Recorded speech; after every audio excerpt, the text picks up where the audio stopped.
நிச்சயமா வந்து பார்த்தீங்க அப்படின்னா இந்த ரோஹிணி அப்படிங்கிற ஒருத்தவங்களுடைய வாழ்க்கைய வாழ்றதெல்லாம் ரொம்ப கஷ்டமான விஷயம்.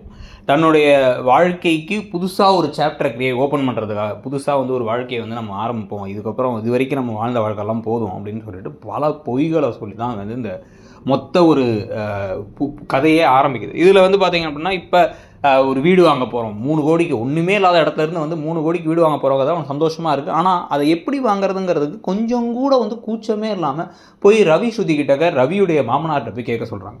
ஸ்ருதி எங்க வீட்டு சொத்தெல்லாம் எனக்கு வேணவே வேணாம். அவங்க எனக்கு குடுக்காம யாருக்காவது ஆசிரமத்துக்கு எழுதி வச்சா கூட எனக்கு ஓகே தான். நான்லாம் போய் கேட்க மாட்டேன் அவங்கள்ட்ட எதுவுமே.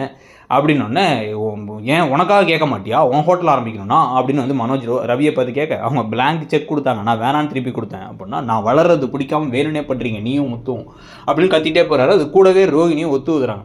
தனியா கூட்டு போயிட்டு நம்மலாம் வளர்ந்தா அவங்களுக்குலாம் பிடிக்காது. இவங்கலாம் வந்து நம்ம மேல பொறாம பிடிச்சவங்க. இவங்கள மீறி நம்ம சாதிக்கணும் அப்படின்னா, சந்தோஷி சார்ட்ட காசு கேட்போம் அப்படின்னு முடிவு பண்ணிட்டாங்க. அட கடவுளே! இந்த வீடே சீட்டிங் வீடு. அதுக்கு எல்லார்கிட்டயும் காசு கேட்கலான்னு முடிவு பண்ணி வச்சிருக்காங்க. ஸோ இதுக்கு நடுவுல என்னன்னா வந்து இன்னும் 2 கப்புள் மத்தவங்கலாம் எப்படி இருக்காங்கங்கிறத காமிப்பாங்கல்ல. எப்பயுமே இந்த 3 கப்புல பத்தி காமிப்பாங்க. அதில வந்து மீனாவுக்கு இந்த ஸ்விம்மிங் பூல்லலாம் தண்ணி விளையாண்டாலும் கூட, இங்க இந்த மாரி வீடெல்லாம் எனக்கு வேணாம். எனக்கு ஊர்ப்புறமா திண்ணை வச்சிருக்க வீடு தான் வேணும். திண்ணையில வந்து எல்லாரும் உட்காந்து பேசிட்டு இருக்க மாரி வீடு வேணும் அப்படின்னா, அப்படி வாங்கிக்கலாம் அப்படிங்கிறாங்க. ஸ்ருதி வந்து எனக்கு அப்பார்ட்மெண்ட்ல கேட்டட் கம்யூனிட்டில நம்ம பேசாம நடந்து வந்தோமா, வாக்கிங் போனோமா, பக்கத்துல நெறைய வீடு இருக்காங்கிற மாரி இருக்கணும். இந்த கோஸ்ட் ஹவுஸ்லாம் வேணாம் அப்படிங்கிறாங்க அவங்க.